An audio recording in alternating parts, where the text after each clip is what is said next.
हाँ जी, तो इसमें जो मैं सबसे पहली चीज आप लोगों से डिस्कस करूंगा वो है कि आजकल जो एक हमारे यहाँ लिबरल तबका है, लिबरल तबका जो है वो कहता है कि भाई मजहब को सियासत से दूर रखो, मजहब को सियासत से वो कहते हैं दूर रखो। यानी मजहब और सियासत वो कहते हैं कि आपस में इनका कोई कनेक्शन नहीं है, मजहब को सियासत के लिए इस्तेमाल ना करो। ये बहुत ज़्यादा आप टेलीविजन पे सुनते होंगे मुख्तलिफ एंकर्स के मुंह से, और इसी तरह जो आप अगर आर्टिकल्स पढ़ते हो डॉन के या बाकी न्यूज़पेपर्स में, तो ये चीज़ एक कॉमन आप सुनते होंगे कि मजहब को सियासत के लिए इस्तेमाल ना किया जाए। अब ये जो बात है ये एक तरह से ठीक भी है, क्योंकि बहुत सारे लोग मजहब को सियासत के लिए इस्तेमाल करते हैं और उसके नतीजे में फिर, क्योंकि उनका मोटिव जो होता है वो सिर्फ पावर होता है, ठीक है, उनका कोई और मोटिव नहीं होता। तो इस तरह क्या होता है कि इस्लाम जो होता है वो बदनाम होता है, ठीक है, इस्लाम का नाम बदनाम करते हैं, हालांकि उनका मोटिव जो था वो पावर था, और पावर हासिल करने के बाद वो कुछ भी इस्लामी नहीं करते, सारा कुछ वो ना गैर इस्लामी करते हैं। तो बताने का मकसद ये है कि एक तो ये पॉइंट ऑफ व्यू ठीक है उन लोगों का कि मजहब को सियासत से दूर रखो, लेकिन दूसरी तरफ इस बात का जो है वो एक गहरा ताल्लुक एक साजिश के साथ भी है कि मजहब और सियासत को एक दूसरे से दूर कर देने से फायदा किन लोगों को हो रहा है। फायदा हो रहा है जी इससे हमारे यहाँ जो वेस्टर्न थिंकर्स हैं या वेस्टर्न सोच वाले लोग हैं, उन लोगों को इस चीज़ का फ़ायदा हो रहा है, और उनकी जो आइडियालॉजी है वो यही है कि इस्लाम को कब कहीं पे भी पूरी दुनिया में भी कहीं पर भी सियासी तौर पर पावर में नहीं आने दिया जाए, ठीक है। तो उससे ये साजिश क्यों है और इसके पीछे लॉजिक क्या है, क्योंकि देखें एक हिस्टोरिकल फैक्ट है, एक हिस्टोरिकल फैक्ट है कि जितने भी नबी आए थे ना, जितने भी प्रॉफिट्स आए, तो उनमें से सिर्फ और सिर्फ वो प्रॉफिट्स सक्सेसफुल रहे, वो वाले प्रॉफिट सिर्फ सक्सेसफुल थे जिन्होंने उस टाइम का जो किंग था उसके खिलाफ कामयाबी हासिल की, यानी किंग को क्या करा दिया, उसको गिरा दिया, और खुद किंग बन गए, और उन्होंने अपनी जो शरीयत थी, अपनी जो शरीयत थी उसको लागू किया, और इस वजह से वो लोग कामयाब हुए। आप जितने भी पूरी हिस्ट्री में देख लें, सबसे ज़्यादा जी, क्वेश्चन है कासिम, आपका क्वेश्चन है तो पूछ लें, आप ऑन करके माइक ऑन करके क्वेश्चन कर सकते हैं, कोई इशू नहीं है। तो शरीयत जो थी उसको क्या किया उन्होंने, इम्प्लीमेंट किया, तो वो लोग क्या हुए, कामयाब हुए। आप हजरत मूसा अलैहिस्सलाम की एग्जांपल ले लें, आप यानी जब तक उन्होंने फिरौन जो है उसके खिलाफ, फिरौन जब तक गर्क नहीं हुआ, अब मूसा अलैहिस्सलाम की एग्जांपल जो है उसमें भी आप देखेंगे कि फिरौन जो था जब तक वो गर्क नहीं हुआ उस वक्त तक उनको सक्सेस नहीं मिली, यानी नो सक्सेस, उस टाइम तक कोई सक्सेस नहीं थी वो। लेकिन फिरौन के गर्क होने के बाद वहां पर उन्होंने एक और अपने ही जो है, जो एक उनका अपना ही एक पैरोकार था जिसको किंग बनाया, और उसके बाद वो यहाँ पर, यानी जब ये ख़त्म हुआ उसके बाद मूसा अलैहिस्सलाम का एक फॉलोअर जो था वो किंग बन गया, और फिर क्या हुआ, बनी इसराइल जो है उसको जो है एक पॉलिटिकल पावर जब मिली, तो फिर शरीयत जो थी मूसा अलैहिस्सलाम की वो लागू की गई। तो बताने का मकसद ये है कि जब तक किसी प्रॉफिट को सियासी तौर पर ताकत ना मिले उस टाइम तक वो कभी भी अपना दीन जो होता है उसको इम्प्लीमेंट नहीं कर पाता, और दीन को सही माने में फैला नहीं सकता। तो आप सल्लल्लाहु अलैहि वसल्लम का भी ऐसे था कि जब तक मक्का में रहे बहुत ही कम लोग थे जो मुसलमान थे, और आप उस इस चीज़ का अंदाजा इससे लगा सकते हैं कि गजवा बदर जो थी, गजवा बदर में कितने लोग से, सिर्फ 313 लोग थे। तो इसका मतलब है कि सक्सेस जो है ये 13 साल जो उस मक्का के थे, और फिर उस वक्त तक सक्सेस नहीं मिली। सक्सेस मिली है उस टाइम जब सियासी तौर पर आप सल्लल्लाहु अलैहि वसल्लम मजबूत हुए, कुफार के साथ जंगें लड़ी और रियासत मदीना जो थी उसको इस्टेब्लिश किया, और फिर आपको सक्सेस मिली। तो बताने का मकसद ये है कि सक्सेस का ताल्लुक जो शरीयत में, यानी किसी नबी की जो सक्सेस थी वो किसके साथ थी, एक पॉलिटिकल पावर अचीव करने के साथ थी। ठीक है, लेकिन आज के दौर में ये अगर बात कहना कि मजहब को सियासत से दूर रखो, तो फिर तो ये हम बिल्कुल एक बेस जो थी उससे ही दूर जा रहे हैं। यानी मजहब और सियासत का ताल्लुक जो है वो बहुत बुनियादी ताल्लुक है, और उसके बगैर कोई भी मजहब जो होता है वो तरक्की नहीं कर सकता। ठीक है, तो मजहब जो है उसको सियासत की जरूरत है, और ये एक दूसरे के साथ इंटरकनेक्टेड है। और इस्लाम तो फिर दीन है, इस्लाम जो है वो तो दीन है। इस्लाम तो कहता है कि मेरे अंदर ही सारा कुछ शामिल है, यानी इस्लाम के अंदर सियासत भी होगी, ठीक है, मुआशरत भी है, ठीक है, और इसी तरह आपके पास जो माशियात है वो भी इसी के अंदर होगी। ठीक है, मईशत के बारे में ये रहनुमाई करेगा। ठीक है, इसी तरह दीन के अंदर ही मजहब भी शामिल होता है, यानी इबादत के बारे में भी यही बताएगा।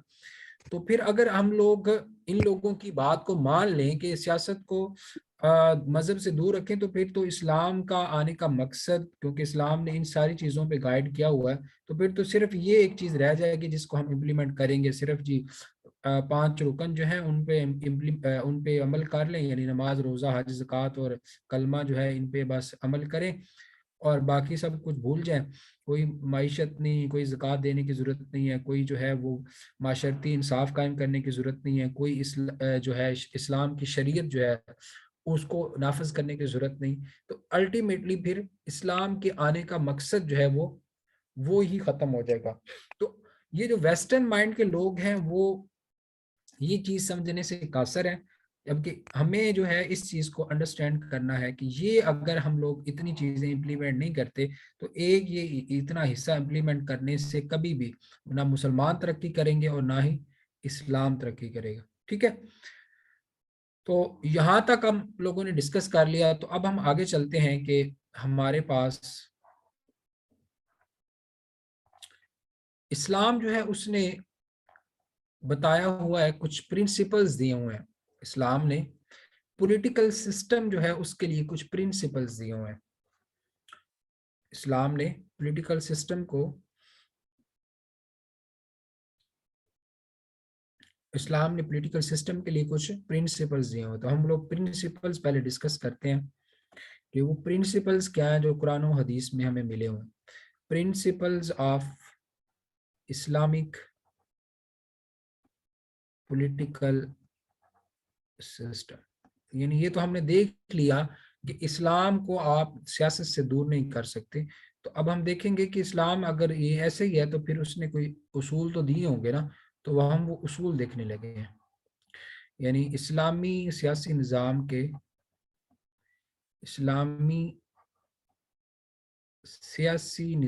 के उसूल। ठीक है, तो हम लोग अभी ये देखते हैं।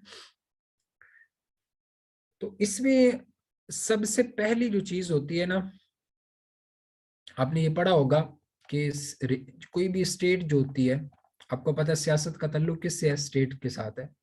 अगर आप में से कुछ लोगों ने अगर पॉलिटिकल साइंस पढ़ी हो, तो आप लोगों को पता होगा कि पॉलिटिकल साइंस में हमने स्टेट की जो डेफिनेशन है।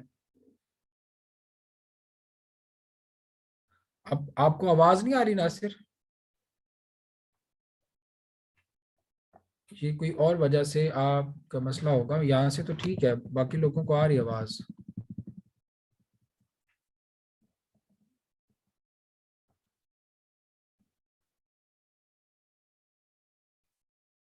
नहीं आप बाकी लोग बताएं, आप लोगों को आवाज ठीक आ रही है?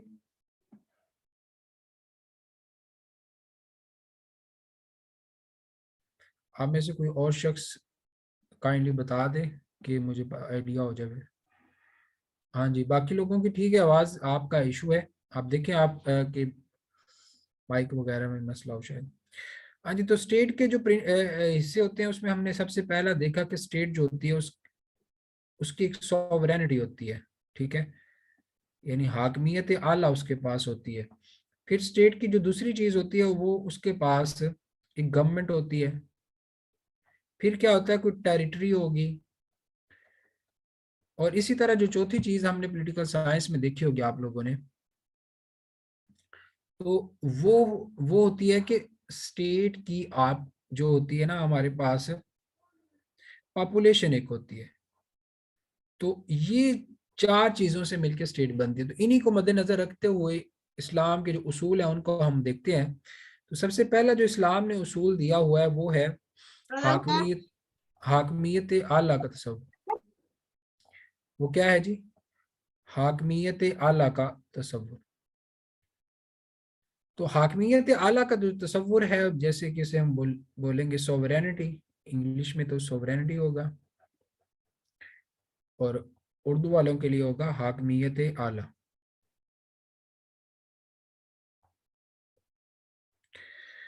इस्लाम कहते हैं जी हाकमियत आला जो है वो अल्लाह के पास है। इस्लाम क्या कहता है? हाकमियत आला जो है वो क्या है? अल्लाह के पास है। यानी सोवरेनिटी बिलोंग्स टू अल्लाह। ये पाकिस्तान का जो कॉन्स्टिट्यूशन है उसमें भी ऐसे ही है, sovereignty belongs to Allah. Okay, यानी अल्लाह जो है वो सॉवरन है। ठीक है, सॉवरन से मुराद ये होता है कि जिसके पास ऐसी पावर हो कि जिसको चैलेंज ना किया जा सके। सॉवरेनिटी क्या होती है कि वो ऐसी पावर होती है अनचैलेंजेबल, यानी उससे बड़ी पावर किसी के पास होती नहीं है। ठीक है ना? तो अगर कोई सॉवरन होगा तो उसका क्या मतलब होगा कि उसके पास अनलिमिटेड पावर है, उसके पास ऐसी पावर है कि जिसको कोई चैलेंज नहीं कर सकता। ठीक है, जबकि आजकल जो वेस्टर्न सिस्टम है, अगर आप वेस्ट में देखें ना, वेस्टर्न जो निज़ाम है जैसे डेमोक्रेसी टाइप है, तो वेस्ट वाले कहते हैं जी सोवरेनिटी क्या, या तो हम कहते हैं कि हमारे पास कॉन्स्टिट्यूशन जो है वो सुप्रीम है। ठीक है, या फिर हम लोग कह देते हैं कि जी सॉवरेनिटी जो है वो क्या है, लोगों के पास है, यानी अवाम जो है वो सॉवरन है, या आइन सॉवरन है। या हम लोग कह देते हैं जी हमारे पास पार्लियामेंट जो है, मुकन्ना जो है वो सॉवरन है। ठीक है, मुकन्ना जो है वो क्या है, सॉवरन है। तो बताने का मकसद ये है कि इस्लाम कहता है कि इनमें से कोई भी सॉवरन नहीं है। इस्लाम क्या कहता है?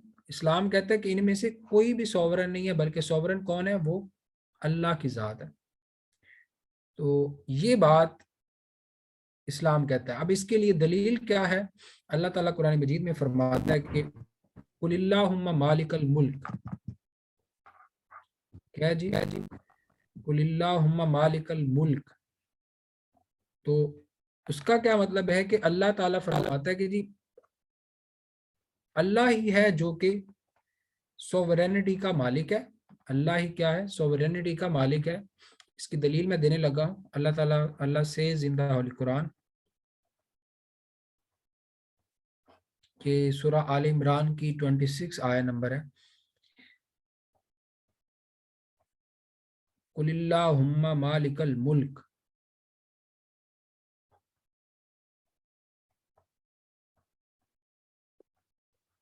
मालिकल मुल्क। आगे अल्लाह ताला फरमाता है तुतिल मुल्क, तुतिल मुल्क का मन तशा। अल्लाह ताला फरमाता है कि वो जिसको चाहता है वो सॉवरन बना देता है, और जिसको चाहता है उससे सॉवरेनिटी क्या है, वो वापस ले लेता है। जिसको चाहता है उसे सॉवरन बना देता है, और जिसको चाहता है उसे सॉवरेनिटी वापस ले लेता है। ठीक है, तो क्या है जी? मन तशा व तंजिउल मुल्क मिम्मन तशा।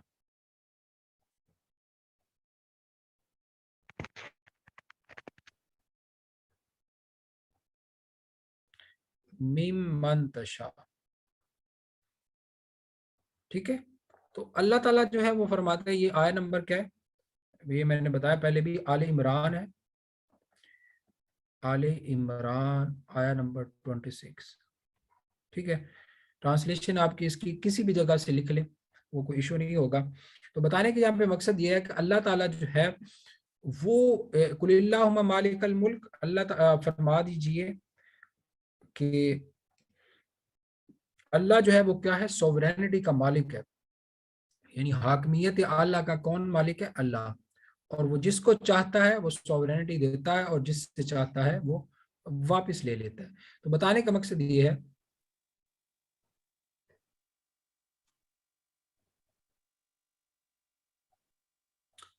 ठीक है जी।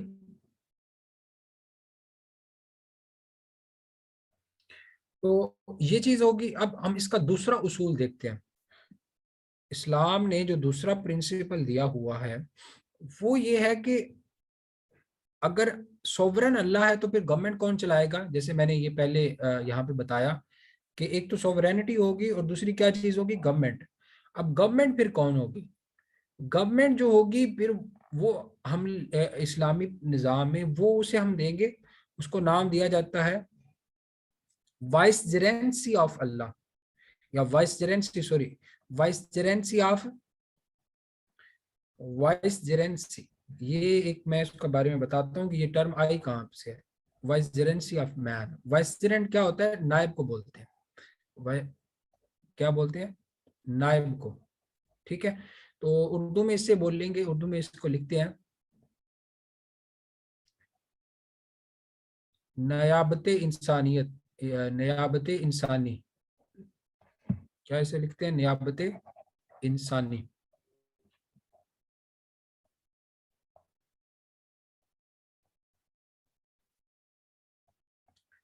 ठीक है जी। तो नियाबत इंसानी क्या है कि अल्लाह जो है ना वो सॉवरन तो अल्लाह ही है, लेकिन गवर्नमेंट चलाने के लिए जो इंसान है वो अल्लाह के नायब का काम करेगा। अल्लाह के नायब का, नायब आपको पता है डेप्टी बोलते हैं, यानी जो कि अल्लाह नायब हमेशा वो होता है कि जो असल की क्या करे, उसकी बातों को माने, एज इट माने, उसमें जरा भी होता ही ना करे। तो ये जो वर्ड है ना, यहाँ पे जो मैंने वर्ड यूज किया नियाबत या वाइसरेंसी का, ये कॉन्सेप्ट दिया था मौलाना मौदूदी ने। किन्होंने दिया था, मौलाना मौदूदी। ये उन्होंने अपनी बुक जो थी उसमें ये चीज बताई कि आज का जो सियासी निज़ाम है उसको अगर आप इस्लाम के मुताबिक लेके आना चाहते हैं तो आप क्या करें उसको, आप क्या करें कि उसको ना ऐसा करेंगे, सॉवरेनिटी तो अल्लाह को दे दें, जबकि हुकूमत जो है वो क्या कर रहे हैं, उसमें उसमें आप यूज करें वाइसरेंसी का कॉन्सेप्ट। उसमें क्या क्या यूज करें, वाइसरेंसी का कॉन्सेप्ट यूज करें। ठीक है, तो वाइसरेंसी क्या है बेसिकली, अल्लाह ताला, वाइसरेंसी क्या है बेसिकली, अल्लाह की नियाबत है। यानी अल्लाह के इंसान जो है वो हुकूमत इस तरह करे कि अल्लाह के नायब के तौर पे हुकूमत करे। जैसे कि कुरान मजीद में अल्लाह ताला ने फरमाया कि सूरा जो है ना नूर में, सूरा नूर में अल्लाह ताला फरमाता है वादल्लाहुल्लज़ीना आमनु, आयत है जी, इसमें अल्लाह ताला ने मोमिनों के साथ ये वादा किया हुआ है, वादल्लाहुल्लज़ीना आमनु मिनकुम वामिलुस्सॉलिहात।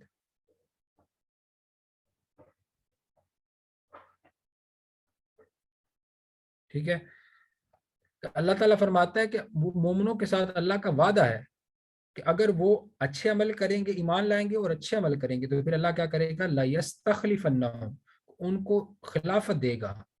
लयस्तखलिफन्नहुम,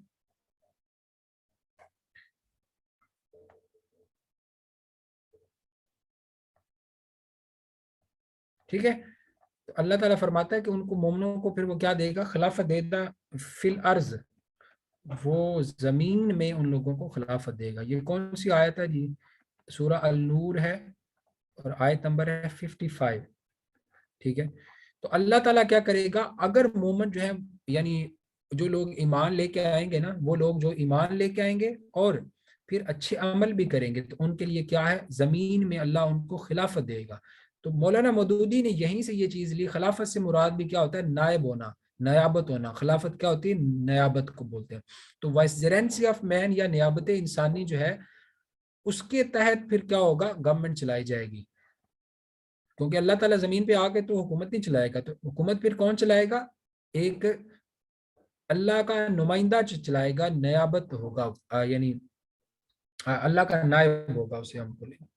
तो ये जी इसका सेकंड प्रिंसिपल है कि जो हुकूमत चलाई जाएगी इस्लामी निज़ाम में, इस्लामी सियासी निज़ाम में, वो क्या होगी, वो हमेशा वो नियाबत इंसानी के तहत चलाई जाएगी। तीसरी जो चीज़ है इसमें, तीसरा प्रिंसिपल जो है, जो अल्लाह ताला ने इसके लिए, पॉलिटिकल सिस्टम के लिए बताया, वो है जी सुप्रीमेसी ऑफ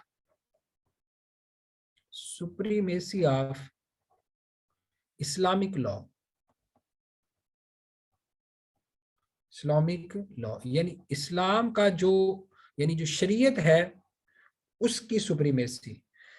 यानी इस अल्लाह और अल्लाह के रसूल ने जो कवानीन बनाए हुए हैं। अब इस्लामिक लॉ क्या है, ये क्या है, इसमें है कुरान है और साथ क्या है, सुन्ना है। यानी आप सल्लल्लाहु अलैहि वसल्लम की जो सुन्ना है, ये दोनों मिलके क्या बनाते हैं, इस्लामिक लॉ। तो अल्लाह ताला फरमाता है कि जो जो तीसरा यानी इस्लामी रियासत में जो तीसरा जो प्रिंसिपल होगा, वो ये होगा कि आपने इस्लामिक लॉ के तहत हुकूमत को चलाना है। ठीक है, इस्लामिक लॉ के तहत, यानी कोई भी ऐसा कानून या ऐसा ऐसा एक्शन नहीं होगा जो कि इस्लाम के अगेंस्ट हो। तो उसको हम ले लेते हैं। इसकी अल्लाह ताला फरमाता है कि बड़ी सख्त वईद है कि वमल्लम यहकुम बिमा अनज़लल्लाह, कि वो लोग जो अल्लाह की तरफ से नाजल करदा कानून के मुताबिक फैसले नहीं करते, वो क्या है, फ़उलाइका हुमुल काफिरून। अल्लाह ताला फरमाता है फ़उलाइका हुमुल काफिरून, कि वो क्या है, काफिर है।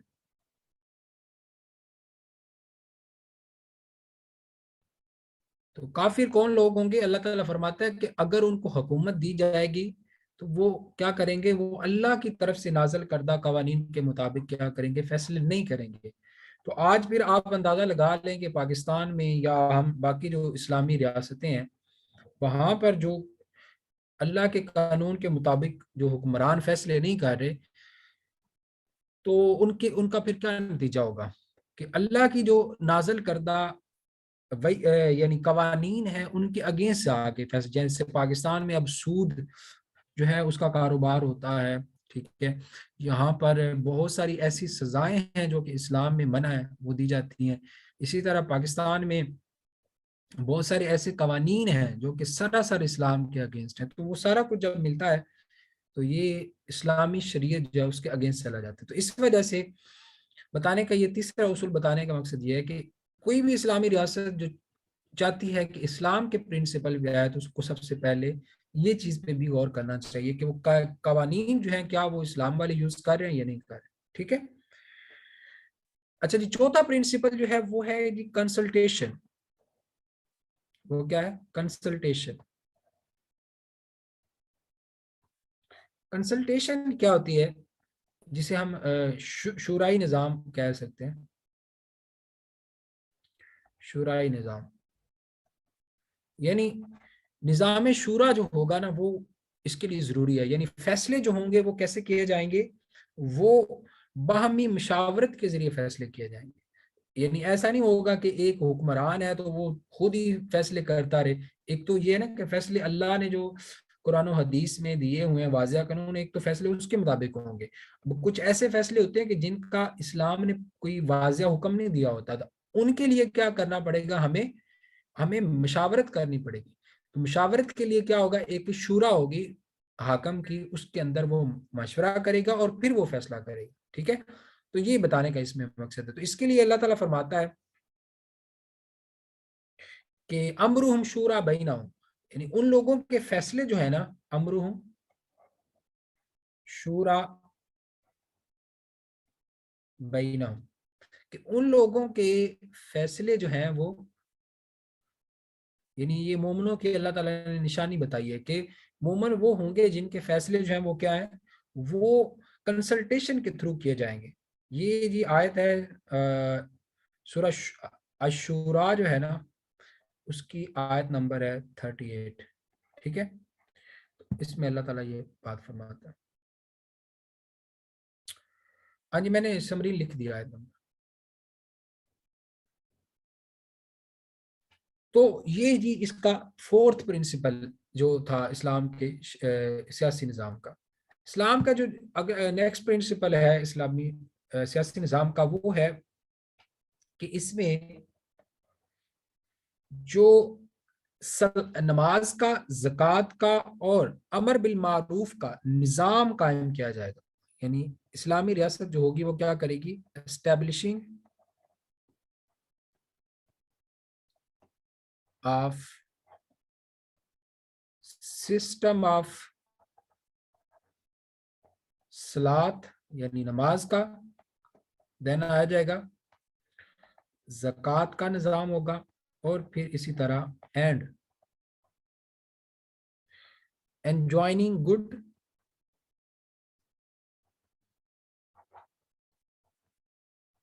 and forbidding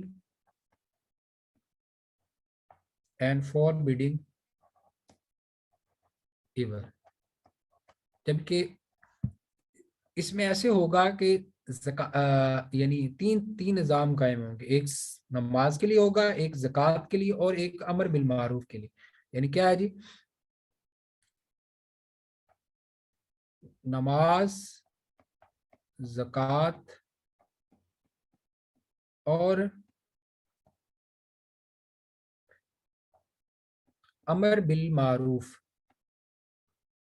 मारूफ व नही अनिल मुनकर का निज़ाम। यानी ये निज़ाम जो होना ज़रूरी है, ये तीनों चीज़ों का निज़ाम अगर कायम नहीं करते तो वो भी क्या होगी, इस्लामी रियासत नहीं होगी। तो ये भी वाज़िह तौर पे कुरान मजीद में इस चीज़ का भी हुक्म है। अल्लाह ताला ने सूरह हज में इसके बारे में फरमाया कि अल्लज़ीना इम्मक्कन्नाहुम फिल अर्ज़, यानी अल्लाह ताला फरमाता है कि अल्लज़ीना इम्मक्कन्नाहुम फिल अर्ज़, कि अल्लाह ताला फरमाता है कि जो ईमान वाले हैं, जब उनको मैं ज़मीन पर उनकी उनका जो रूल है, रूल मुराद उनकी जो हाकमियत है ज़मीन पर, जब मैं पुख्ता करूँगा, तो वो क्या करेंगे, वो फिल अर्ज़ अकामुस्सलाह, वो जो नमाज का निज़ाम है उसको कायम करेंगे। ठीक है, वो क्या करेंगे, नमाज के निज़ाम को कायम करेंगे, और फिर क्या होगा, व आत ज़का, वो क्या नमाज, फिर उसके बाद वो ज़कात का निज़ाम कायम करेंगे, एंड और फिर व अमरू बिल मारूफ, वो अच्छाई का हुक्म देंगे, व अमरू बिल मारूफ व नही अनिल व नहू अनिल मुनकर।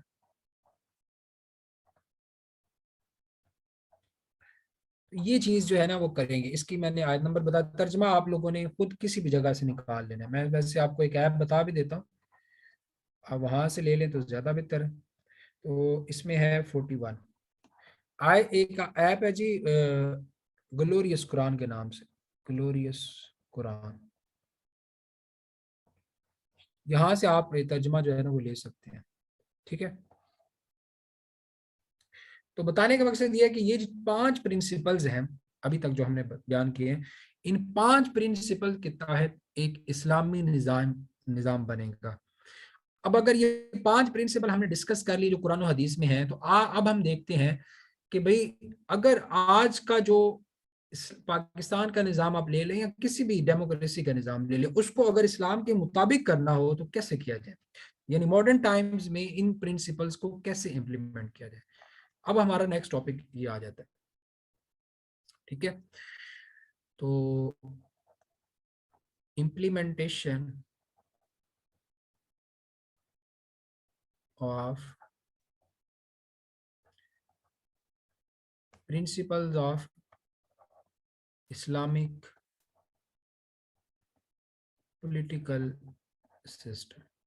ओके जी, इसको हमने अभी इनकी इम्प्लीमेंटेशन देखनी। इसमें जो सबसे पहली बात आती है ना वो ये है कि आज के दौर में चल क्या रहा है। सबसे पहले तो हम ये देखते हैं, फिर मैं आगे इस पे आज के दौर में सबसे ज्यादा जो चीज चल रही है वो है जी डेमोक्रेसी। हम कहेंगे कि हम हमारे सामने कहा जाता है कि जी डेमोक्रेसी है, ठीक है। अब डेमोक्रेसी क्या है, इसमें इशू क्या है, हम उस पे आते हैं। आप लोगों ने अगर पॉलिटिकल साइंस में पढ़ा हो तो डेमोक्रेसी के बारे में यह है कि डेमोक्रेसी इज द यानी सोवरेनिटी ऑफ द पीपल। क्या है इसमें, डेमोक्रेसी में क्या चीज है कि इसमें जो भी कानून बनेगा, अगर मेजॉरिटी ऑफ द पीपल कहते हैं कि ये कानून ठीक है, यानी ये आप कह सकते हैं गवर्नमेंट ऑफ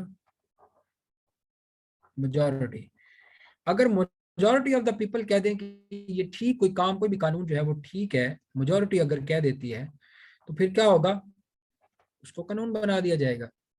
ओके, चाहे वो कुरान के खिलाफ हो, चाहे वो कुरान के मुताबिक हो, इससे कोई फर्क नहीं पड़ता। सुन्ना के मुताबिक है या नहीं है, ये कोई मैटर नहीं करेगा। किसमें, डेमोक्रेसी में। अब देखें आज के दौर में हुआ क्या कि जैसे इन लोगों ने ये जो सेम सेक्स मैरिजेस वाला कॉन्सेप्ट आया है, होमोसेक्सुअलिटी जिसे बोलते हैं हम लोग, होमोसेक्सुअलिटी। अब अब ये जो है ये तो नेचर के भी अगेंस्ट चीज थी, ठीक है। ये होमोसेक्सुअलिटी जो है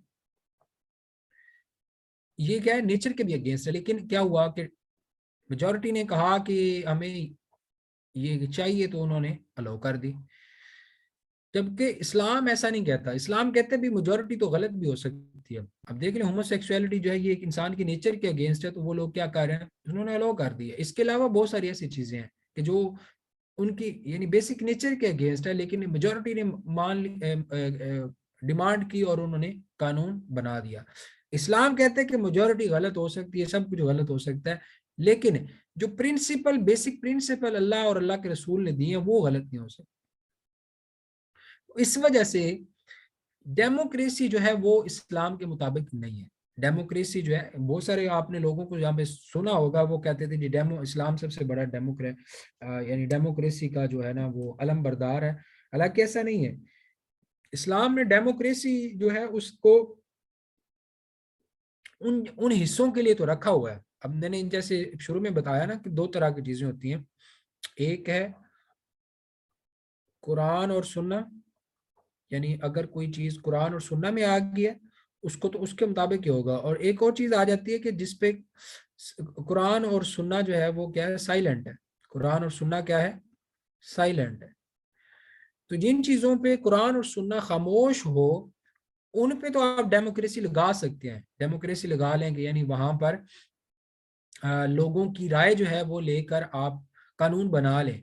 लेकिन जिन चीजों पे कुरान और सुन्ना ने वाज़िया हुक्म दिया हुआ है वहां पर आप ऐसे नहीं कर सकते, उनके लिए आप ऐसा नहीं कर सकते।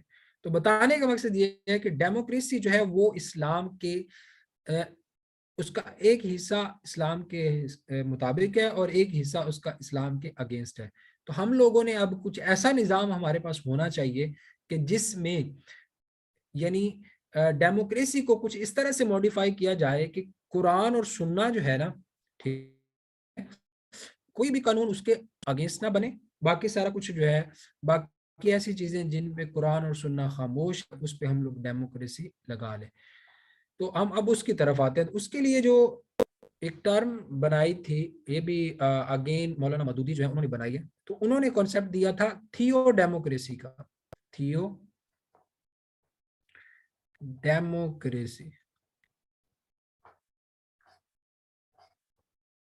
ठीक है जी। अब थियो डेमोक्रेसी क्या है, एक आपने टर्म यूज भी शायद की हो, थियोक्रेसी, कहीं पे पढ़ी भी हो सकती है थियोक्रेसी।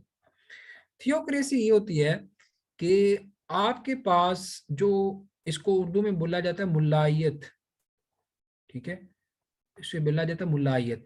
यानी थियोक्रेसी ये होती है कि आपका जो मस्जिद का मौलवी है वो जो कह दे वो आप मान लें, यानी आंखें बंद करके, अब ये देखे बिना कि वो कुरान और सुन्ना के मुताबिक कह रहा है या नहीं कह रहा है, इसको बोलेंगे थियोक्रेसी। और अगर ये चीज अगर कोई मौलवी जो है वो गवर्नमेंट में आ जाए और वो वहां पर आके कहे कि भाई मेरे मुताबिक, जैसा मैं कहता हूँ, जैसे बहुत सारे दुनिया में हुआ भी था इस तरह, तो उसमें क्या होगा फिर, हम लोग थियोक्रेसी जो है वो इस्लाम के अगेंस्ट चली जाएगी। ठीक है, थियोक्रेसी जो है इस्लाम के अगेंस्ट चली जाएगी। तो थियोक्रेसी का जो कॉन्सेप्ट है इस्लाम उसको भी नहीं मानता। इस्लाम क्या है, थियोक्रेसी को नहीं मानता। थियोक्रेसी जो है इस्लाम उसको भी नहीं मानता, क्योंकि उसमें भी क्या है, एक एक जो है ना स्कॉलर की बस मानी जा रही होगी, यानी उसमें अल्लाह और अल्लाह के रसूल का हुक्म हो सकता है वो इग्नोर कर दे, तो वो भी क्या है, गलत है। ठीक है, तो इस्लाम मैंने बताया डेमोक्रेसी को भी नहीं मानता, वो कहता है कि डेमोक्रेसी जो है वो भी गलत है, क्योंकि उसमें क्या होगा, सिर्फ लोगों की मानी जा रही होगी, अल्लाह और अल्लाह के रसूल को इग्नोर किया जा रहा होगा। तो फिर अब एक दरमियानी रास्ता निकाला गया जिसको नाम दिया गया थियोक्रेसी। क्या नाम दिया गया, थियो डेमोक्रेसी, सॉरी, थियो डेमोक्रेसी। तो इस टर्म का क्या मतलब है, इसके दो पार्ट्स हैं, एक है थियो जो कि यहाँ से मुल्लाहियत से लिया गया इतना, और दूसरा डेमोक्रेसी है। ये जो थियो पार्ट है ये कहता है कि no law will be made repugnant to, repugnant क्या होता है, against, repugnant to Quran and Sunnah. Okay, तो ये जो थियो है पार्ट ये कहता है कि आपने कोई भी लॉ ऐसा नहीं बनाना कि जो कि इसके अगेंस्ट हो। जबकि डेमोक्रेसी क्या कहती है कि आपने all the grey areas, grey area क्या होता है जहां पे कुरान सुन्ना जो है ना वो खामोश है, all the grey areas where Quran and Sunnah is silent, parliament or people majority can decide. ठीक है, तो फिर उस जगह पे फिर क्या होगा कि आपकी जो मेजॉरिटी होगी, लोगों की मेजॉरिटी जो होगी वो फिर फैसला वहां पे करेगी। तो ये दो पार्ट हैं थियोक्रेसी के। फिर मैं बताता हूं कि यहाँ पर क्या करना पड़ेगा हमें। थियोक्रेसी जो है वो भी अगेंस्ट है। थियोक्रेसी जो है वो अगेंस्ट इस वजह से है, थियोक्रेसी में होता यह है कि जो एक मुल्ला जो होगा या एक खास फिरका जो होगा सिर्फ उसकी मानी जाएगी, वो जैसी भी इंटरप्रिटेशन करे जो भी करे उसके अगेंस्ट नहीं बोला जाएगा, ये होगी थियोक्रेसी। जबकि डेमोक्रेसी क्या है, उसमें सिर्फ लोगों की मानी जाएगी, लोग गलत फैसला करें ठीक करें उसके अगेंस्ट नहीं जाया जाएगा। तो थियो डेमोक्रेसी ये है कि आप लोगों की भी माने और अल्लाह और अल्लाह के रसूल की भी माने, दोनों की माने। किस तरह कि उन हिस्सों पे जिन पे कुरान और सुन्ना का वाजिया हुक्म है उन पे कोई नया लॉ नहीं बनेगा, उन पे कोई लॉ नहीं बनेगा। जबकि जिनके ऊपर अल्लाह और अल्लाह के रसूल ने खामोशी इख्तियार की है वहां पे आप लॉ बना सकते। तो ये कॉन्सेप्ट जो है ये सबसे पहला हमें लेना पड़ेगा कि हमें थियो डेमोक्रेसी देनी, थियो डेमोक्रेसी का कॉन्सेप्ट हम लोग लेके आएंगे, ना कि डेमोक्रेसी का और ना ही थियोक्रेसी का। ठीक है, तो ये एक चीज होगी। पहला प्रिंसिपल क्या है, आप लोग क्या करें, थियो डेमोक्रेसी लेके आए, जबकि ना डेमोक्रेसी हो ना ही थियोक्रेसी हो। अब दूसरा जो प्रिंसिपल है वो ये है कि आपको अगर आपने थियो डेमोक्रेसी पे ले, एक तो चीज क्लियर है कि अल्लाह और अल्लाह के रसूल वाला जो है ना हिस्सा, यानी ये तो कुरान और सुन्नत ने क्लियर कर दिया। ठीक है, जबकि डेमोक्रेसी के लिए अभी आपको फिर कोई लेजिस्लेचर चाहिए होगा, कोई पार्लियामेंट चाहिए होगी। तो पार्लियामेंट जो है वो कैसे बनेगी, उसको उर्दू में ऑब्वियसली लेजिस्लेचर बोलते हैं या कानून साज असेंबली बोलते हैं। ठीक है, तो जो दूसरी चीज है वो क्या है, लेजिस्लेचर जो होगा, नहीं सॉरी अभी हम लेजिस्लेचर पे नहीं जाते, उससे चलिए आ जाते हैं, लेजिस्लेचर भी आ जाते हैं, वो थोड़ा सा आप पहले कर लेते हैं। तो लेजिस्लेचर जो होगा वो क्या होगा, उन हिस्सों के लिए जिन पर अल्लाह और अल्लाह का रसूल खामोश है, लेजिस्लेचर उन पे क्या करेगा, काम करेगा। यानी ये होगा कानून साज अदारा। ठीक है, ये कानून साज अदारा जो है वो हमें एक बनाना पड़ेगा, जो कि डेमोक्रेसी वाला पार्ट जो है ना उसके लिए काम करेगा। अब ये जो है ये कैसा अदारा होना चाहिए, देखें, अब हमने जैसे बताया कि थियो डेमोक्रेसी की हमने बात की, थियो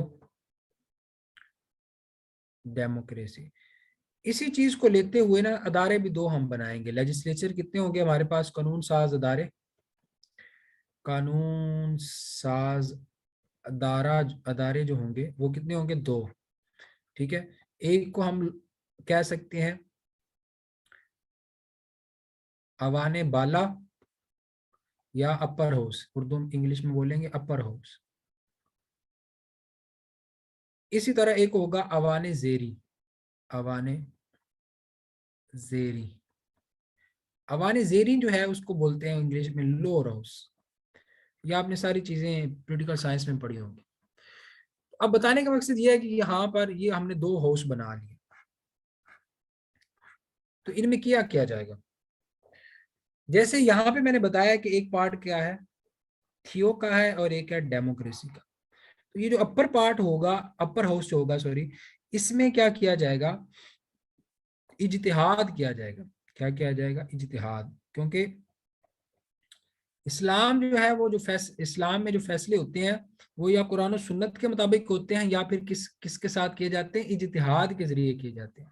तो ये जो अपर हाउस होगा इसमें इज्तिहाद किया जाएगा। यानी इज्तिहाद कैसे करते हैं, इसमें स्कॉलर्स होंगे, यानी हर फील्ड का इसमें स्कॉलर होगा, scholar from every field, her field से स्कॉलर्स इसमें होंगे, स्कॉलर्स फ्रॉम एवरी फील्ड। यानी उसमें मेडिसिन के भी होंगे, उसमें आपके पास यानी हर तरह के इसके आप लिख सकते हैं। स्कॉलर्स फ्रॉम एवरी फील्ड से मुराद ये कि इसमें डॉक्टर्स होंगे, ठीक है, इंजीनियर्स होंगे, सेक्रेटरिस्ट होंगे, ठीक है, उनका भी मतलब ऑब्वियसली हर एक का रोल होता है। आप मुआशरे के बारे में जब कानून बना रहे होते हैं तो हर एक का रोल होता है। इसी तरह इसमें आपके पास मजहबी स्कॉलर्स भी होंगे, ऑब्वियसली उनको भी रखा जाएगा, ज्यादातर वही होंगे। तो ये सारे के सारे लोग इनको अनइलेक्टेड होगा, और फिर ये क्या होगा, अनइलेक्टेड होगा, यानी इसमें सिलेक्ट करके लोगों को रखा जाएगा, अनइलेक्टेड होगा। और इसमें ये जब सारे लोग बैठ के इज्तिहाद करेंगे तो इज्तिहाद को इम्प्लीमेंट कौन करेगा, वो लोअर हाउस करेगा। ये जो होगा इसमें इज्तिहाद को लागू किया जाएगा, इज्तिहाद को लागू किया जाएगा। यानी यहाँ पर आप इज्तिहाद करके तो लोअर हाउस को भेजेंगे, लोअर हाउस वो बिल पास करेगा, यानी lower house will pass the bill and make it law. यानी अपर हाउस के पास पावर नहीं होगी कि वो किसी इज्तिहाद को इम्प्लीमेंट करे, वो सिर्फ क्या करेगा, इज्तिहाद करेगा, और ये क्या करेंगे, इज्तिहाद को इम्प्लीमेंट करेंगे। तो ये एक बेसिक आपने देखना है कि हमारे पास जो कानून साज अदारा होगा, अदारे होंगे वो दो होंगे, अवाने बाला अवाने जेरी, ठीक है, और अपर हाउस और लोअर हाउस इस तरह होंगे, और जिसमें हमारे पास अपर हाउस में स्कॉलर्स होंगे ऑफ एवरी फील्ड, हर एक फील्ड के लोग होंगे, क्या, ताकि एक बड़ा एक यानी इसे कहते हैं कि यानी एक मुकम्मल और परफेक्ट, परफेक्ट तो नहीं कह सकते, एक यानी ऐसी अप्रोच के साथ इज्तिहाद किया जाए कि जिसमें हर एक फील्ड की इनपुट हो, और उसके बाद जब वो इज्तिहाद हो जाए तो उस इज्तिहाद वाले बिल को कहाँ पेश किया जाए, लोअर हाउस में। लोअर हाउस में क्या होंगे, इलेक्टेड मेंबर्स होंगे, यहाँ पर क्या होंगे, ये इलेक्टेड मेंबर होंगे जो कि वोट लेके आए होंगे, इलेक्टेड मेंबर्स होंगे इसके, ठीक है। वो क्या करेंगे, अवाम के नुमाइंदे जिन्हें आप कह सकते हैं, यानी अवामी नुमाइंदे, ये अवामी नुमाइंदे फिर क्या करेंगे, उसको उस बिल को पास करके कानून बना दें। ठीक हो गया। तो ये जी हमारे पास लेजिस्लेचर इस तरह का होगा। नेक्स्ट हम लोग चलते हैं, हमारे पास जो चौथी चीज हम लोगों ने करनी है वो है कि हमारी स्टेट किस तरह की होनी चाहिए। अब आपने पढ़ा होगा पॉलिटिकल साइंस में कि टाइप ऑफ स्टेट होगी और टाइप, इसी तरह टाइप ऑफ गवर्नमेंट भी होती है, यानी type of state and type of government. ये क्या होती है मैं बताता हूँ आपको। अब देखिए आपने पढ़ा होगा स्टेट की तीन टाइप्स होती हैं, जबकि मेनली दो ही हैं। एक होती है फेडरेशन और एक होती है यूनिटरी। इसी तरह हमारे पास जो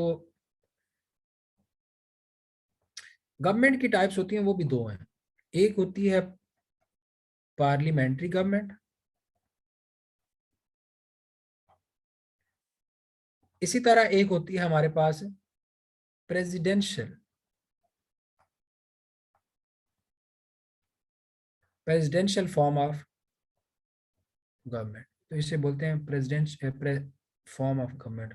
ठीक है, तो ये एक हमारे पास दो टाइप्स होती हैं। अब इसको कौन डिसाइड करेगा कि भाई इस्लाम के मुताबिक कौन सी है? जो स्कॉलर्स हैं वो कहते हैं, स्कॉलर्स सेज यानी इस्लामी स्कॉलर्स जो हैं, scholars says that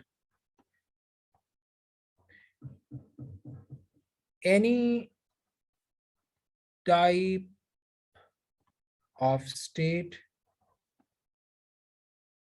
or government can be uh, form in Islamic state, यानी इस्लामिक स्टेट जो होगी उसमें कोई भी फॉर्म ऑफ गवर्नमेंट और कोई भी फॉर्म ऑफ स्टेट हो सकती है। जबकि इसको अब डिसाइड कौन करेगा? But it will be decided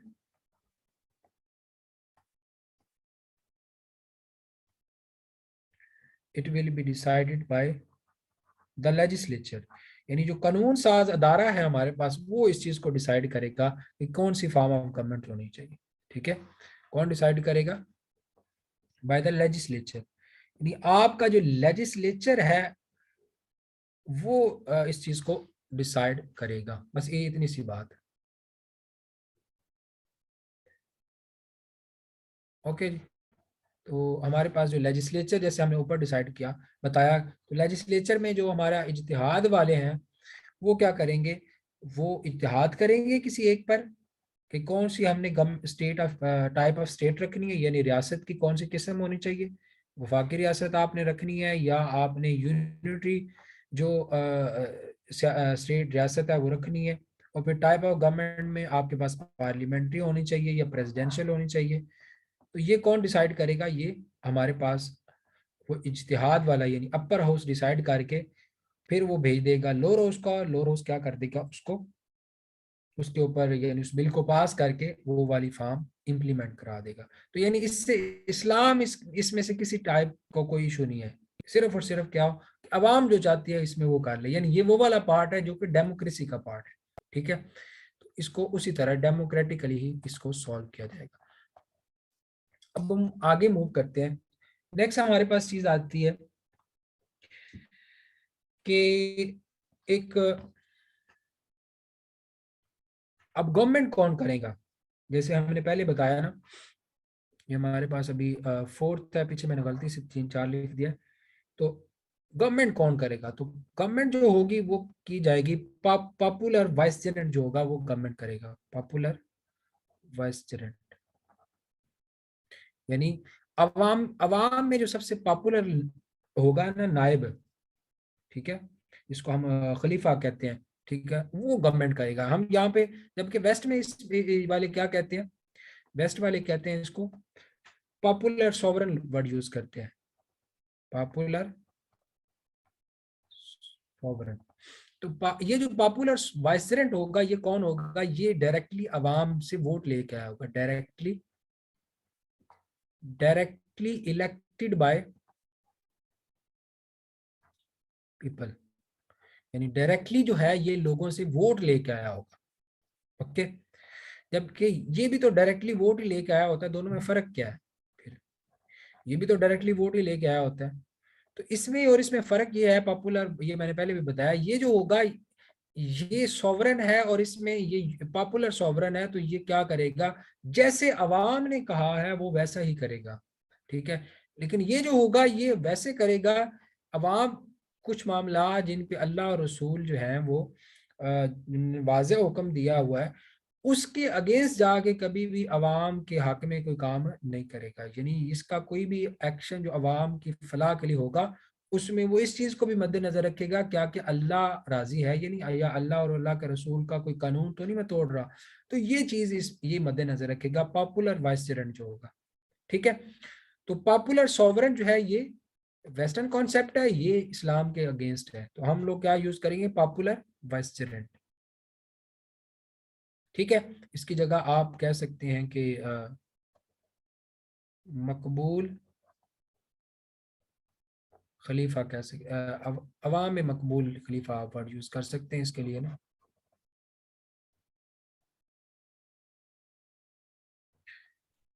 अवाम में मकबूल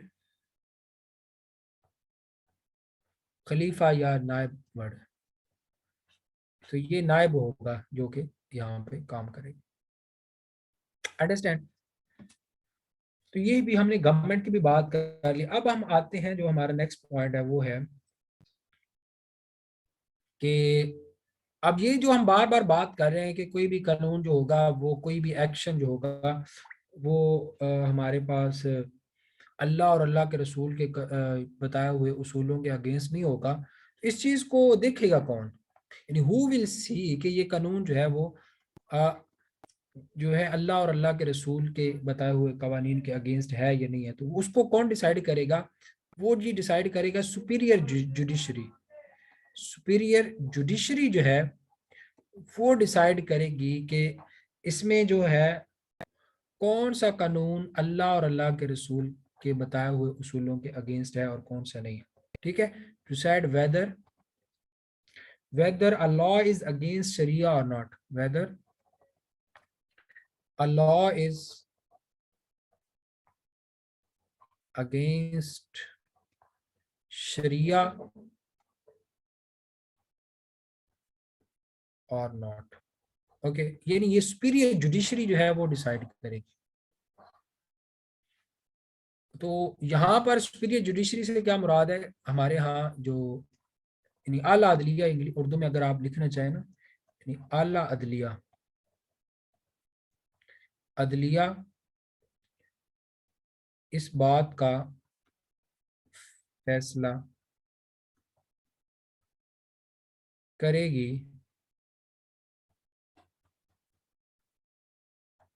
करेगी कि कोई कानून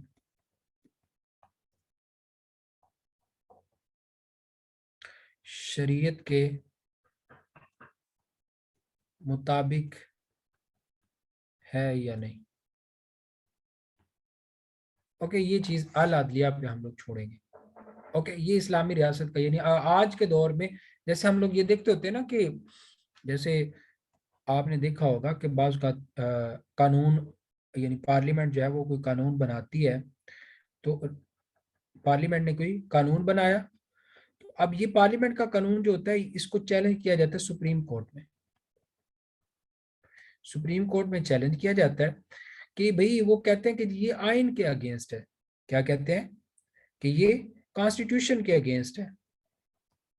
तो वो वहां पर क्या करती है, सुप्रीम कोर्ट फिर उसको रिव्यू करती है, और अगर वो वाकई कॉन्स्टिट्यूशन के अगेंस्ट हो तो फिर वो क्या करती है, उसको रिवर्स कर देती है, वो कहती है जी ये वो कानून को वो खत्म कर देते हैं। इसी तरह यहाँ पर भी हम ये करेंगे कि अगर कोई कानून बन जाता है, यानी इत्तेहाद भी उस पर हो गया और उसके बाद वो जो लोअर हाउस है उसने उसे पास भी कर दिया उस बिल को, तो उसके बाद भी हम लोग क्या करेंगे, अगर किसी को इतराज है, किसी शहरी को, किसी सिटीजन को, तो वो क्या करे, फिर वो अदालत में चला जाए।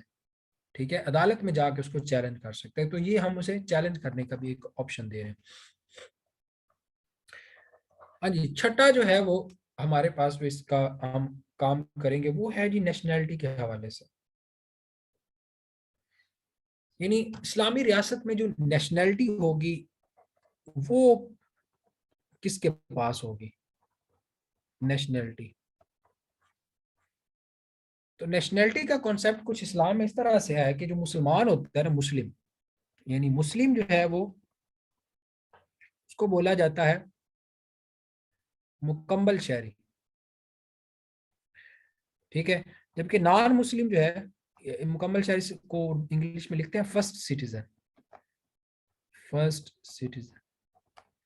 जबकि नॉन मुस्लिम अगर कोई इस्लामी रियासत में रह रहा है तो उसको हम मुकम्मल शहरी नहीं बोलते, उसको उसके लिए उर्दू में इंग्लिश में जैसे सेकंड सिटीजन का वर्ड है ना, ठीक है, तो इन्हें बोला जाता है जमी। इन्हें क्या बोला जाता है, जमी। इस तरह का के इसके लिए वर्ड है। तो जमी क्या होते हैं, ये वो वाले लोग होते हैं कि जो, जमी का वर्ड क्या है, या इसको एक और भी इसके लिए वर्ड यूज होता है, प्रोटेक्टेड, प्रोटेक्टेड माइनॉरिटी, ठीक है। तो प्रोटेक्टेड मिनॉरिटी यानी इस्लाम के जो इस्लामी रियासत जो होगी उसमें हर मुसलमान को नेशनैलिटी दी जाएगी, जबकि जो नॉन मुस्लिम्स होंगे उनको जमी के तौर पे यानी प्रोटेक्टेड मिनॉरिटी के तौर पे रखा जाएगा। और प्रोटेक्टेड मिनॉरिटी मिनॉरिटी क्या होती है, एक उनको हर एक हक दिया जाएगा, यानी इंसानी लेवल पे उनकी जो इबादत गाहें हैं उनको जो प्रोटेक्ट किया जाएगा, उनको मजहब, अपने मजहब को प्रैक्टिस करने की, यानी आप मजहब पर अमल करने की आज़ादी होगी, करने की आज़ादी वो भी दी जाएगी। उनको हर उसूल दे, यानी तालीम का भी हक दिया जाएगा, सेहत का, सब चीज़ें उनके पास होंगे। लेकिन उनको एक चीज़ नहीं उनके पास होगी कि वो वोट नहीं दे सकेंगे, सिर्फ वोट देने का हक उनके पास नहीं होगा। Okay, they can not vote in an election. हाँ, उनके हम लोग, अगर आप इस्लामी रियासत में जैसे वैसे ऑलरेडी भी है, नेशनल असेंबली में उनके जो है ना सीटें रख दी जाती हैं ताकि वो अपने हुकूक जो है उनके लिए बात कर सके। तो उनकी जो सीटें होंगी वो मखसूस नशिस्तें की जा सकती हैं, यानी उनके वैसे वोट को नहीं होगा बल्कि उनकी क्या होंगी, मखसूस नशिस्तें होंगी, मखसूस नशिस्तें होंगी। तो ये जी, ये इस्लामी जो है ना निज़ाम के मुताबिक इस तरह से होगा, ठीक है।